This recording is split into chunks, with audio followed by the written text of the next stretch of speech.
চাকরি প্রত্যাশী আমার ভাই ও বোনেরা, কারিগরি ও মাদ্রাসা শিক্ষা বিভাগে ছোট একটা নিয়োগ বিজ্ঞপ্তি প্রকাশ করেছিল গত 14 মে 2025। তার কিন্তু পরীক্ষার সময়সূচি প্রকাশ করে দিয়েছে। আগামী 12 সেপ্টেম্বর 2025 পরীক্ষা অনুষ্ঠিত হবে।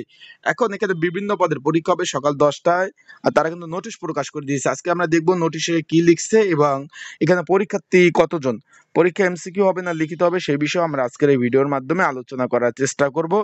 আর যারা এখনো এডমিট কার্ড ডাউনলোড শুরু হয়ে গেছে, যারা এখনো এডমিট কার্ড ডাউনলোড করতে পারেন নাই, কিভাবে এডমিট কার্ড ডাউনলোড করবেন, বিস্তারিত সকল বিষয় আজকের এই ভিডিওর মাধ্যমে আমরা জানতে পারবো।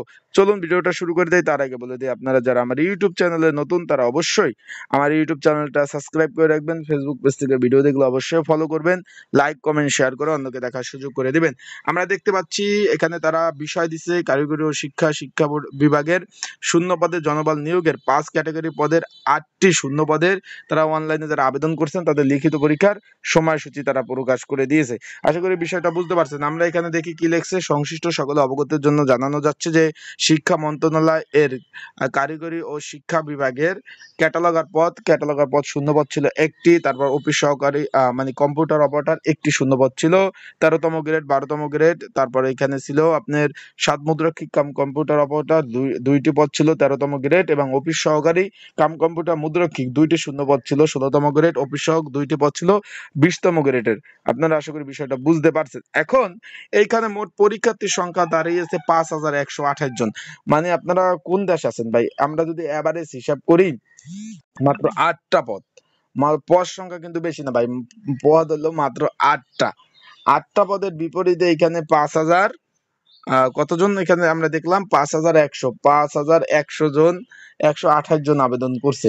তার ক্ষেত্রে আপনারা কি মনে করেন, কি অবস্থা বাংলাদেশে দাঁড়িয়েছে? মানে এত পরীক্ষার্থী একটা পদের জন্য 600 প্লাস পরীক্ষা অংশগ্রহণ করবে। এখানে তারা বলছে অনলাইনে আবেদন করছে এত, পরীক্ষা আগামী 12/9/2025 শুক্রবার সকাল 10টায় ঢাকার 3টি স্কুল অ্যান্ড কলেজে পরীক্ষা অনুষ্ঠিত হবে। তাই যারা পরীক্ষার্থী রয়েছেন, পরীক্ষাটা লিখিত পরীক্ষা হবে। লিখিত পরীক্ষার প্রিপারেশন প্রস্তুতিমূলক একটা সাজেশন রয়েছে। যদি আপনাদের কারো প্রয়োজন হয়ে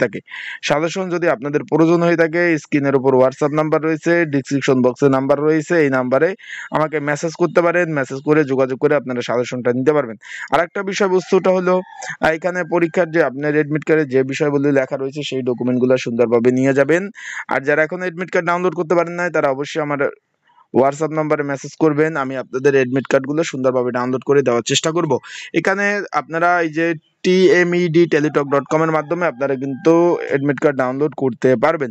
পরীক্ষা শুরু হওয়ার পরে কোনো পরীক্ষার্থী বা ক্যান্ডিডেট পরীক্ষার হলে প্রবেশ করতে পারবে না। পরীক্ষা শুরু হওয়ার পরে কোনো পরীক্ষার্থী বা ক্যান্ডিডেট পরীক্ষার হলে মানে প্রবেশ করতে পারবে না। সেই ক্ষেত্রে আপনাদের বলবো যে যথেষ্ট পরিমাণ হাতে সময় নিয়ে পরীক্ষার হলে যাবেন, কারণ পরীক্ষা শুরু হওয়ার পরে কোনো পরীক্ষার্থী পরীক্ষার কেন্দ্রে প্রবেশ করতে পারবে না। তো সকলে ভালো থাকুন, সুস্থ থাকুন, চোখ রাখুন আমার ইউটিউব চ্যানেলে, ফেসবুক পেজে যে কোনো আপডেট তথ্য জানতে চোখ রাখতে পারেন। আর নিচে কমেন্টস বক্স আছে, যে কোনো বিষয় জানতে কমেন্টস করতে পারেন। আসসালামু আলাইকুম।